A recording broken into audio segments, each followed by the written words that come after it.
Lees Mateo 5:37 y repites: sea vuestro hablar sí, sí, no, no, porque lo que es más de esto, de mal procede. Pero cuando hablas, exageras un poquito, nunca permites que la verdad te arruine una buena historia. ¿Alguno no entendió esa frase? No importa. Le agrega o le quita, le agregas un condimento, le pones algo de tu cosecha, exageras un poquito, mientes. Tú dices: si yo ya sabía que tenía que decir sí, y sí o no y no. Lees Mateo 7:1 y te enteras que Jesús dice: no juzgues, para que no seas juzgado. Pero no pasa una semana sin que sentencies a alguien y lo condenes por las redes. Y si no lo condenas por las redes porque eres de River y te da vergüenza que te vean, dice: ay, pero mira esto lo que predica, qué locura, mira la panza que tiene este, mira. Y te pones a jugar. Bienvenida a la guerra del alma. Tu batalla es idéntica a la que libraba Pablo dentro de su corazón. Pablo quiere un paracaídas rosado y Dios responde: ¿acaso no es suficiente que tengas un paracaídas? Que mi gracia te baste, que mi gracia te baste. Todo lo que necesitas es mi gracia. ¿Sí o no?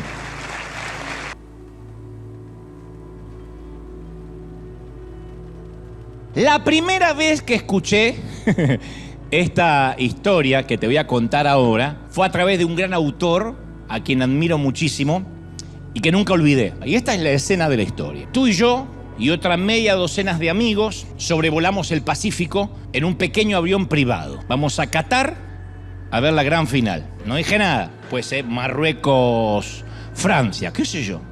De pronto el motor estalla en llamas y el piloto sale corriendo de la cabina y dice: nos vamos a estrellar. Grita: nos vamos a estrellar, tenemos que saltar. No es una opción, tenemos que saltar o nos estrellamos. Es bueno que el piloto sepa dónde están los paracaídas, cómo nos tenemos que colocar, porque nosotros no tenemos la menor idea y encima con los nervios menos. Así que los distribuye, somos pocos, nos da unas pocas indicaciones, nos colocamos en la fila mientras que él abre la puerta. Hay que saltar. Y es entonces cuando el primer pasajero que está ahí para saltar se aproxima a la salida y grita por sobre el ruido del viento y dice: ¿podría pedir algo? Por supuesto, dice el piloto. ¿Qué necesita? ¿Me podrían dar un paracaídas rosado? Y el piloto, incrédulo, dice: pero no es suficiente. ¿No es suficiente que tenga un paracaídas? Sí, pero siempre soñé con un día como este, dice el tipo. Y siempre imaginé que iba a caer en un paracaídas rosado. Te dirán: ¿y por qué? Y porque hay gente loca, qué sé yo. Y mientras el tipo está diciendo semejante estupidez, está interrumpiendo la salida del resto de nosotros, que queremos salvar nuestras vidas, que no nos importa el color del paracaídas. Entonces el piloto trata de razonar dentro de los pocos segundos que quedan para razonar en un infortunio como este. Le dice: caballero, usted no entiende lo que está pasando.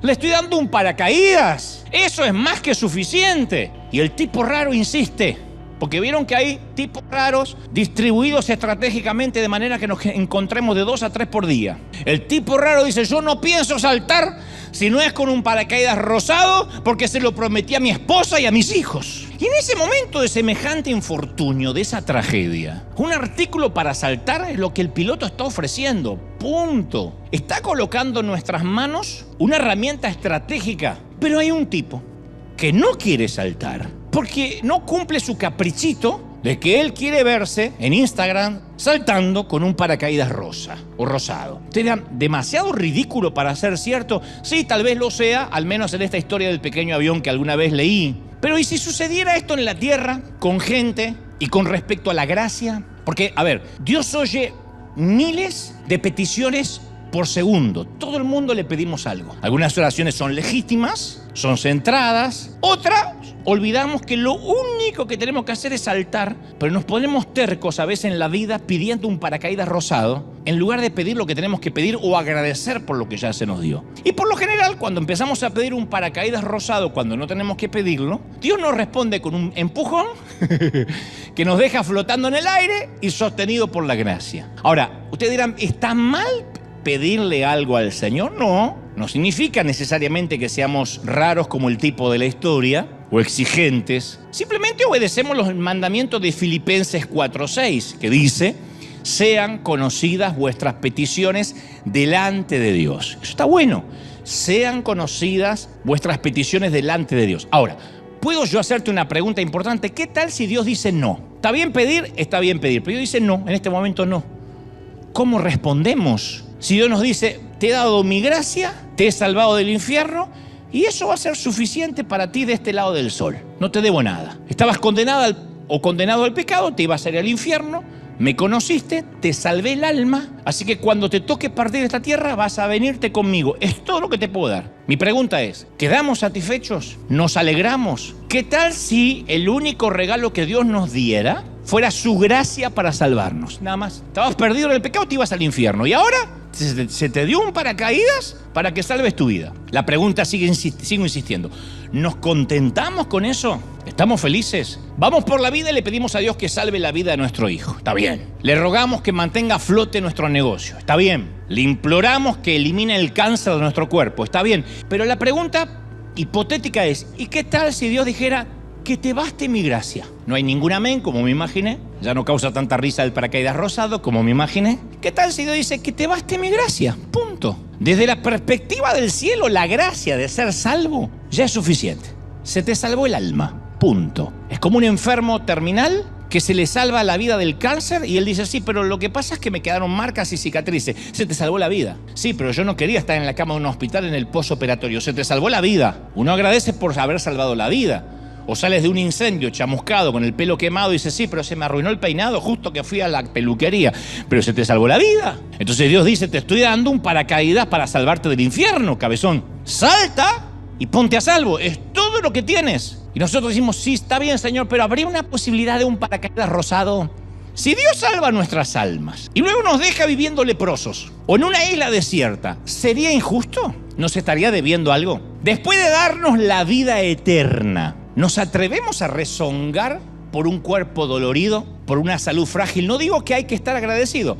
Digo, ¿nos atrevemos a rezongar? No tenías trabajo, no tenías empleo. Otra hipótesis, no tenías empleo, te estabas muriendo de hambre. Hace 6 meses que no comías. De pronto consigues empleo y te molestas porque no te dan 1 hora para comer. Yo sé que puede haber de esos en el otro servicio, no acá. Pero se molesta. No puede ser. Pero me están usando, no soy un esclavo, nada más te dan 45. ¡No tenías empleo! ¿Podrías rezongar que te dicen come en 45 minutos o en media hora?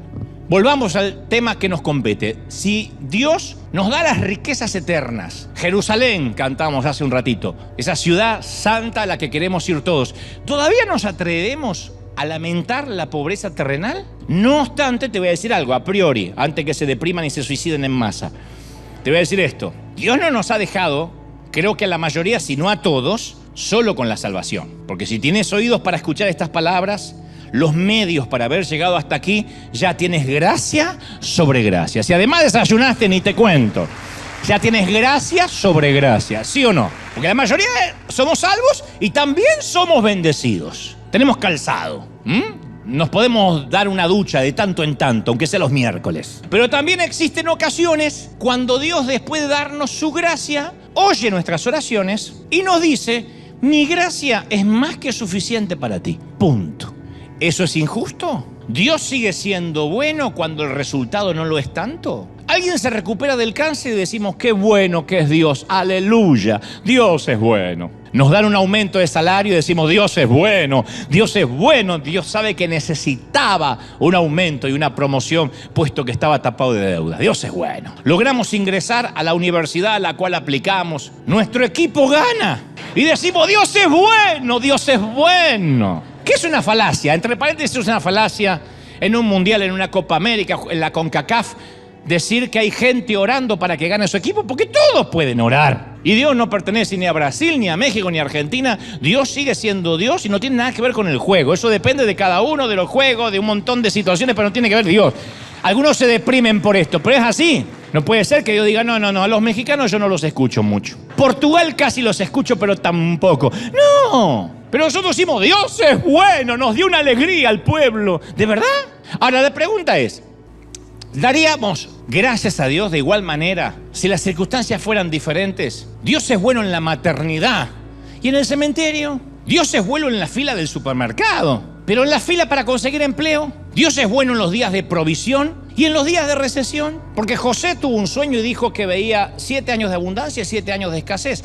Y que ambas eran permitidas por Dios. Ambas estaban bajo el paraguas divino. La pregunta es, ¿Dios sigue siendo bueno aunque las circunstancias no lo sean? Porque si no, tenemos que rever qué hemos creído. Si no, no venimos a la iglesia porque Dios es Dios, sino porque compramos un seguro médico, un seguro de vida. Entonces, la mayoría de nosotros entendemos esto, que es teología básica. Bueno, el Señor me dio la salvación, punto. Pero después, sin querer, es como que firmamos o sentimos que firmamos un acuerdo contractual con Dios, como si fuera un contrato unilateral. ¿Qué es un contrato unilateral? Un contrato que firma una sola persona. Y para que un contrato tenga sentido, tienen que firmar las dos partes. Pero uno siente que firma un contrato y que Dios también lo firmó. Dios nunca lo firmó, nosotros lo firmamos. ¿Cuándo lo firmamos a ese contrato unilateral? Cuando dijimos, Señor, yo prometo ir a la iglesia y servirte, pero si tú, Señor, a cambio, salvas mi matrimonio. Yo, Señor, prometo que si sanas a mi hijo, no dejaré un día de orar. Señor, cuida mi trabajo y yo te prometo que también voy a dar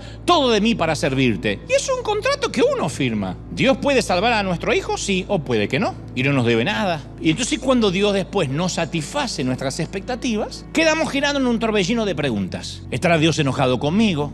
¿Se habrá esfumado? ¿Será que su poder es limitado? ¿Lo habrá superado el diablo? ¿Será que esta vez el Dios no tuvo fuerza? Y mi pregunta sigue siendo, ¿qué creemos de Dios cuando la vida no es tan buena como debería ser? ¿Por qué si el matrimonio fracasa, si el hijo se pone rebelde, si la suegra se queda en casa, enseguida dudamos si Dios sigue siendo bueno?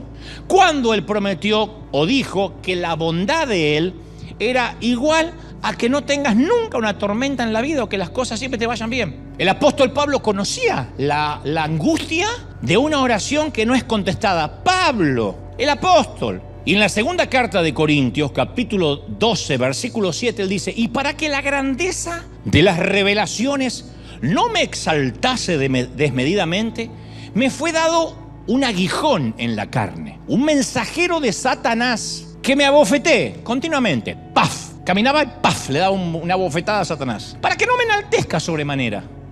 Para que no me salga el argentino que tengo dentro. Respecto, por lo cual, he rogado 3 veces al Señor que lo quite de mí. 3 veces. Y el Señor me ha respondido. Me ha dicho, bástate con mi gracia. Mi poder se va a perfeccionar en tu debilidad. Mientras sea débil, mi poder va a crecer. Mientras seas débil. Entonces yo veo a un hombre que encabezando su lista de oración, había una petición no identificada por nosotros, que dominaba sus pensamientos y le asignó un código secreto a su ruego, una cosa entre él y Dios, una espina. Él no dice qué espina era, dice una espina clavada en el cuerpo. Dios sabía cuál era la espina, él sabía cuál era la espina. Nosotros que leemos las escrituras y las cartas de Pablo no sabemos cuál es la espina. Presumo que a veces el dolor es tan íntimo que no queremos dejar un documento escrito sobre papel de lo que estamos pasando.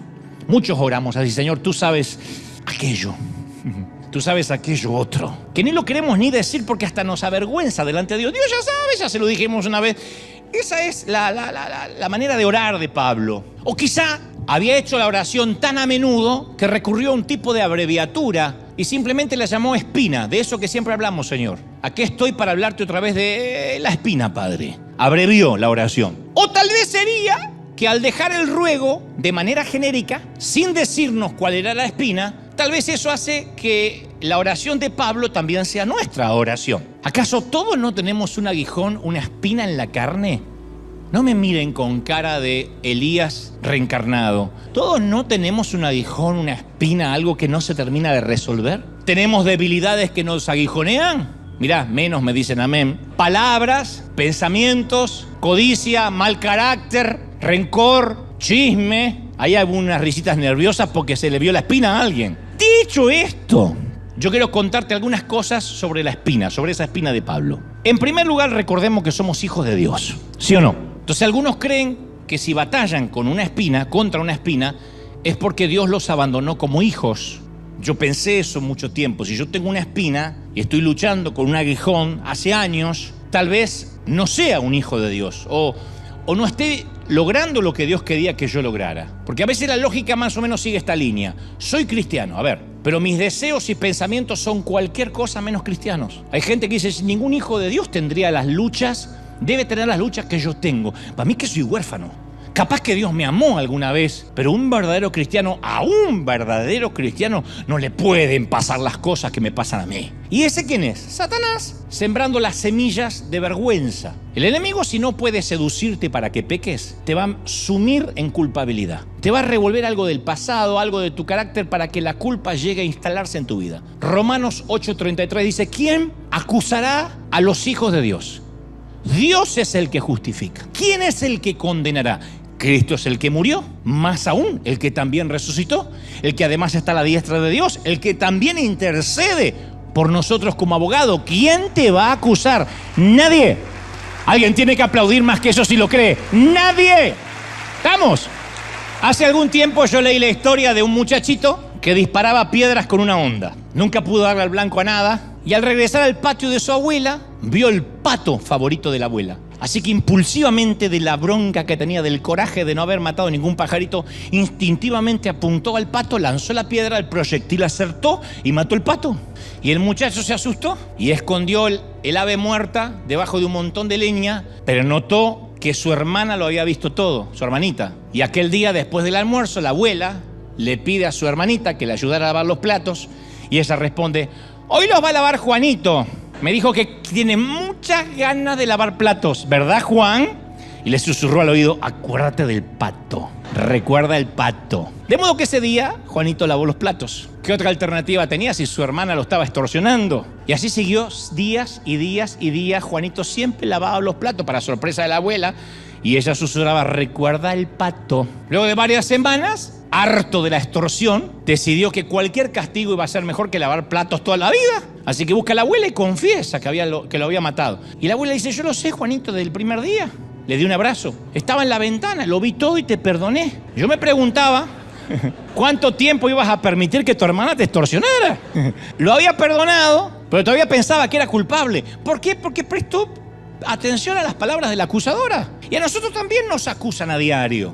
Nos acusan de mentir, de inmoralidad, de codicia, de ira, de arrogancia. Y en cada momento el acusador presenta cargos contra nosotros. Él anota cada error, cada desliz. Y este fiscal actúa de oficio. Actúa de oficio, no tiene otro objetivo que llevarnos a juicio y presentar la acusación. Incluso su nombre significa acusador. Apocalipsis 12:10 dice: el acusador de nuestros hermanos, el que los acusaba delante de nuestro Dios día y noche. O sea que no hay descanso para el diablo. Nosotros nos tomamos vacaciones de cristiano, el diablo no. El diablo sigue siendo diablo 24 horas. Jesús murió para que nadie pueda acusarnos. No más platos de agua sucia, no más penitencia, no más hermanas que extorsionan. Nunca más la frase recuerda el pato. Cuando alguien te diga recuerda el pato, nunca más. Isaías 57 dice: porque Jehová el Señor me ayudará, por tanto no me avergoncé. Por eso puse mi rostro como una piedra, como un pedernal, y sé que nunca seré avergonzado. Alguien tiene que recibir esta palabra. Si yo no voy a ser avergonzado, nadie puede acusarme. ¿Lo crees, sí o no? Pero a veces vamos y decimos: Señor, yo no merezco tu perdón otra vez. Y yo pregunto: ¿y quién te dijo que te lo merecías la primera vez? Porque Él no fue a la cruz porque la primera vez sí te lo merecías. Tampoco te lo merecías. Además, el hecho, esto es maravilloso, te va a sanar. El hecho que tengamos un aguijón y que estemos bajo ataque, quiere decir que estamos del bando correcto. Pablo escribe lo siguiente en Romanos 7:14. Dice: porque sabemos que la ley es espiritual, dice Pablo, mas yo soy carnal. Esto lo dice Pablo, no me miren a mí diciendo: que lo confesó. Esto es Pablo, vendido al pecado. Porque lo que hago no lo entiendo, pues no hago lo que quiero, sino lo que aborrezco termino haciendo, dice Pablo. Y si lo que no quiero, eso hago, apruebo que la ley es buena. De manera que ya no soy quien hace aquello, sino el pecado que está dentro mío, que mora en mí. Y yo sé que en mi carne no mora el bien, porque el querer hacer bien está en mí. Tengo intenciones de hacer bien, pero no puedo, porque no hago el bien que quiero, sino el mal que no quiero termino haciendo. Eso hago.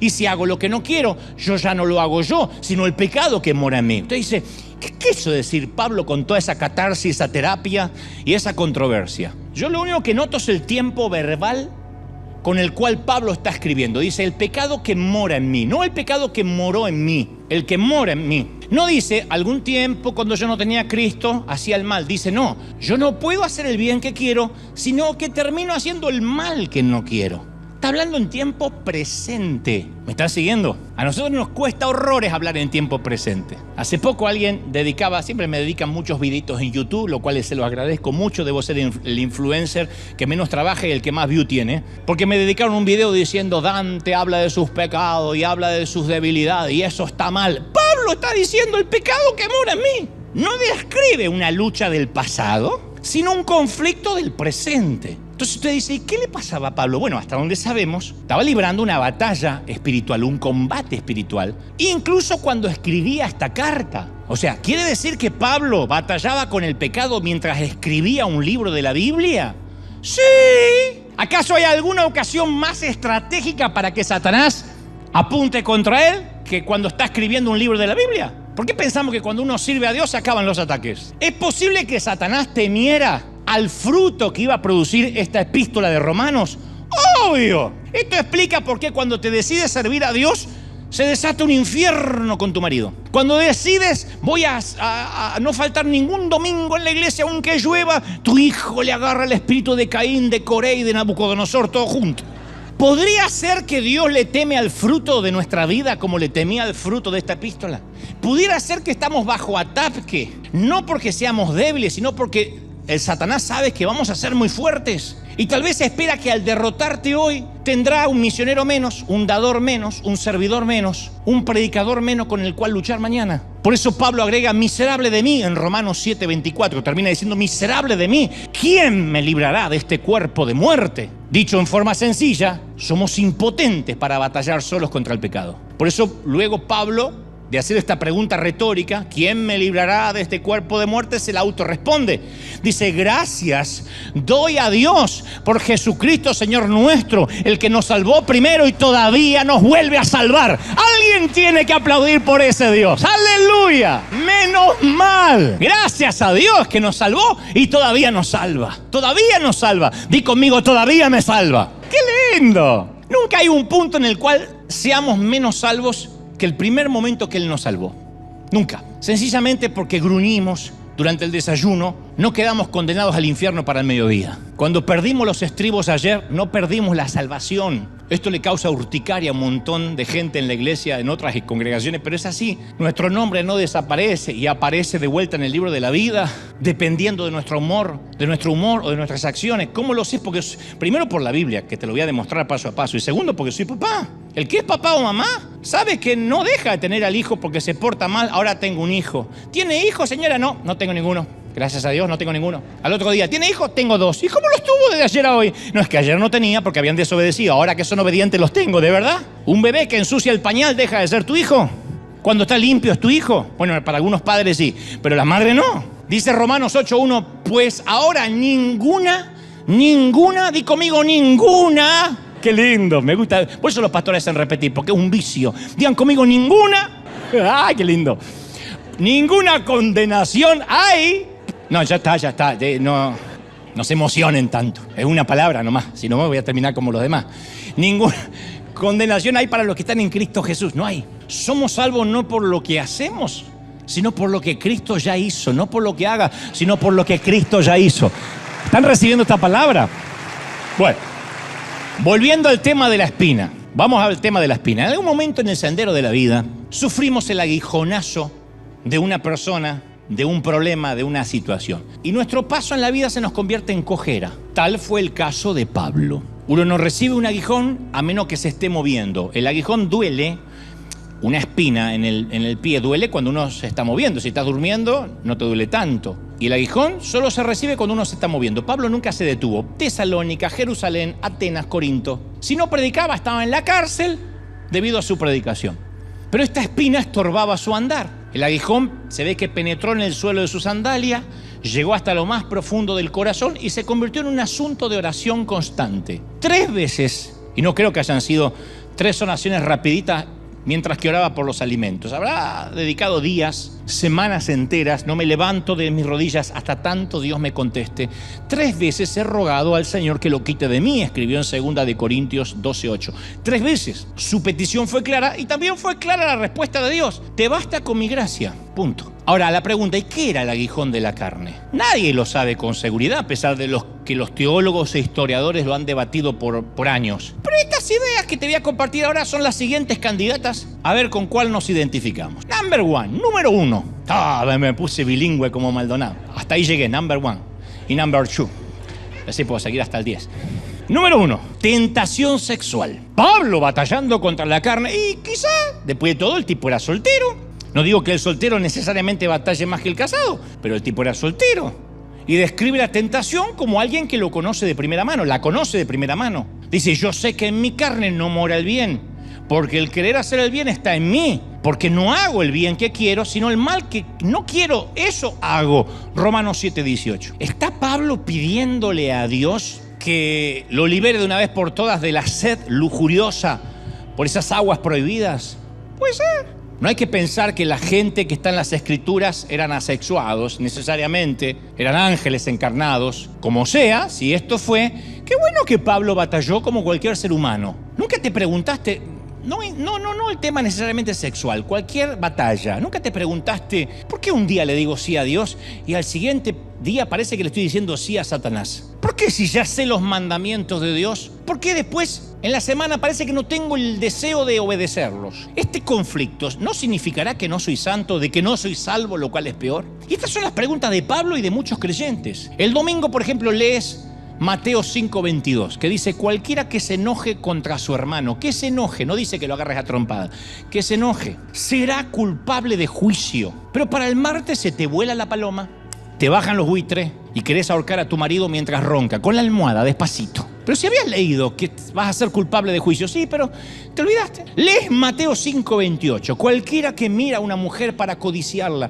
ya adulteró con ella en su corazón. A las 2 horas estás mirando traseros ajenos por Instagram. No pasa acá, pero en otro servicio hay muchos. Lees Mateo 5:37 y repites, sea vuestro hablar sí, sí, no, no. Porque lo que es más de esto, de mal procede. Pero cuando hablas, exageras un poquito. Nunca permites que la verdad te arruine una buena historia. ¿Alguno no entendió esa frase? No importa.